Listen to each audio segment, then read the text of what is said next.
Once, upon a midnight dreary, while I pondered, weak and weary, over many a quaint and curious volume of forgotten lore,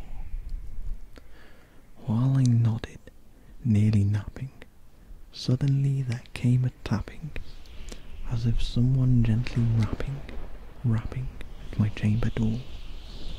"'Tis some visitor," I muttered, tapping at my chamber door. Only this, and nothing more. Ah, distinctly I remember, it was in the bleak December, and each separate dying ember wrought its ghost upon the floor. Eagerly I wished the morrow, vainly I had sought to borrow from my books a cease of sorrow, sorrow for the lost Lenore,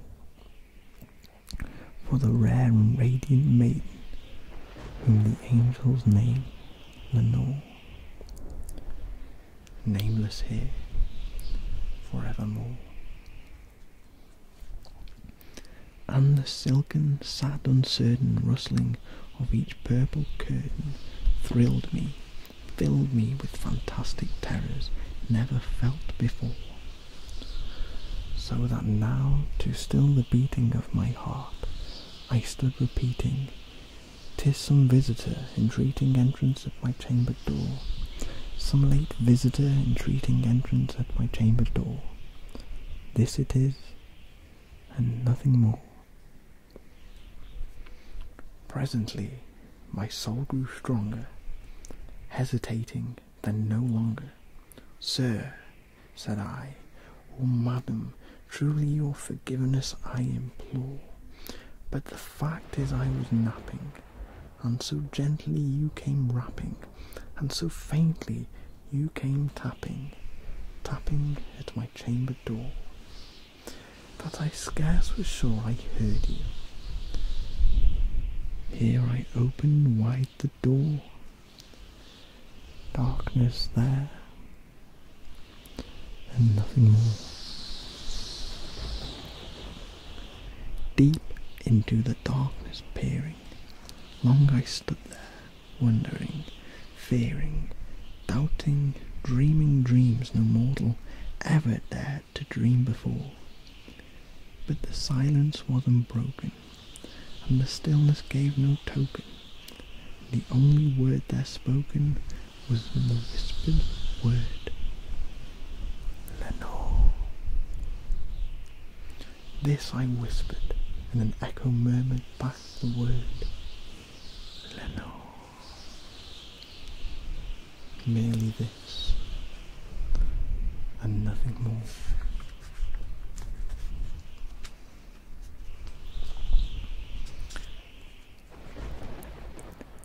Back into the chamber turning, all my soul within me burning, soon again I heard a tapping, something louder than before.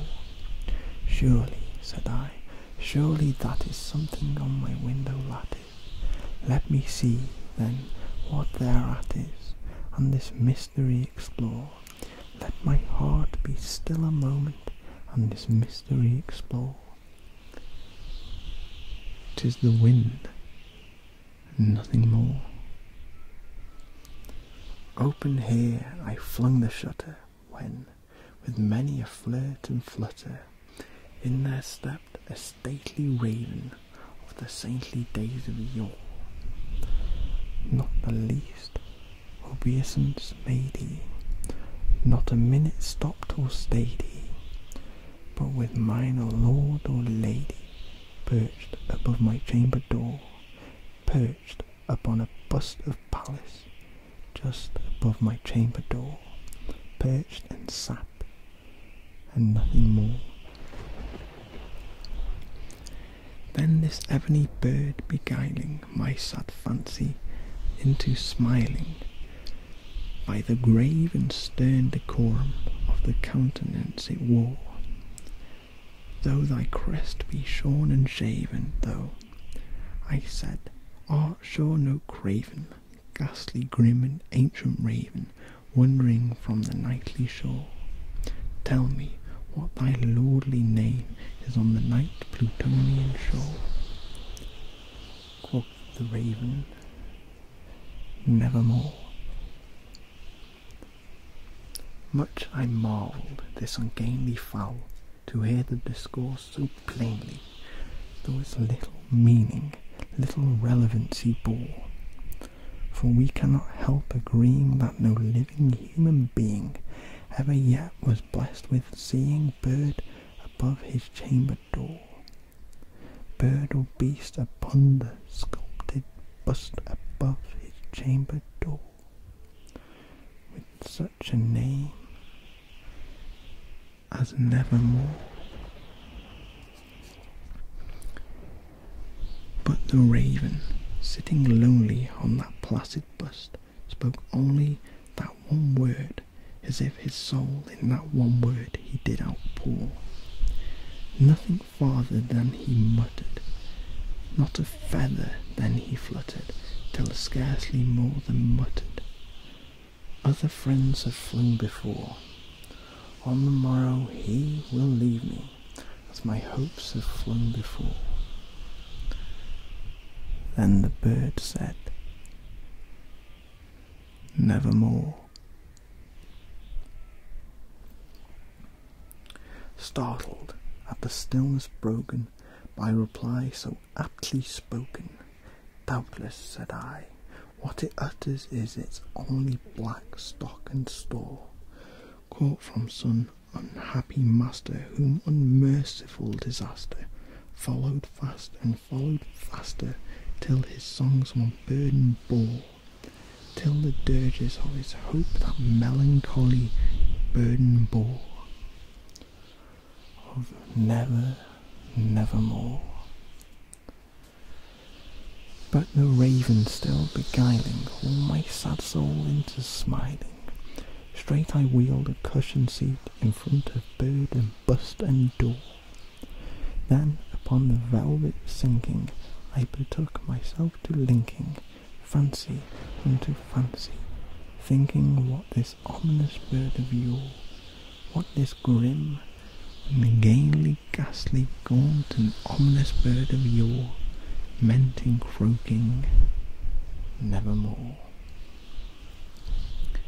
This I sat engaged in guessing, but no syllable expressing to the fowl whose fiery eyes now burned into my bosom's core.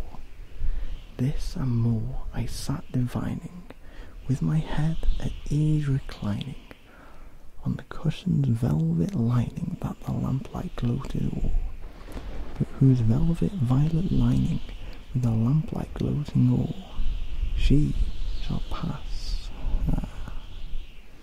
nevermore.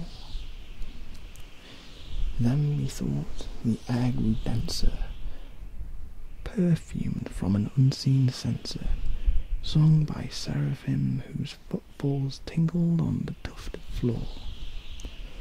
Wretch, I cried, thy God hath lent thee, by these angels he hath sent thee, respite, respite and nepenthe from thy memories of Lenore. Quaff, oh quaff this kind nepenthe and forget this lost Lenore. Quoth the raven, nevermore.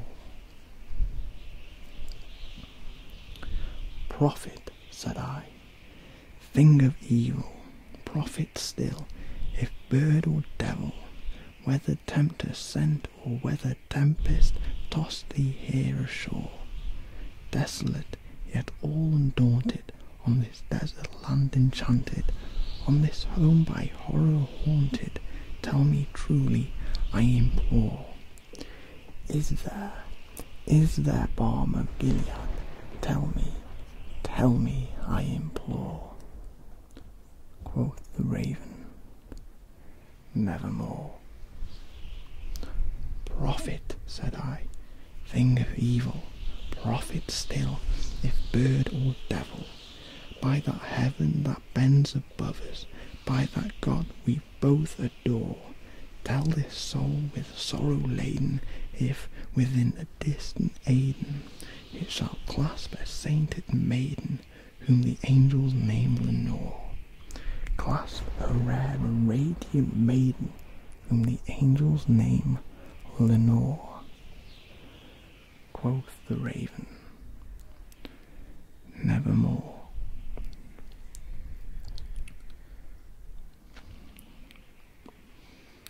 Be that word our sign of parting, bird or fiend, I shrieked up starting, get thee back into the tempest and the night's Plutonian shore. Leave no black plume as a token of that lie thy soul hath spoken. Leave my loneliness unbroken, quit the bust above my door. Take thy beak from out my heart, and take thy form from off my door. Quoth the raven, nevermore.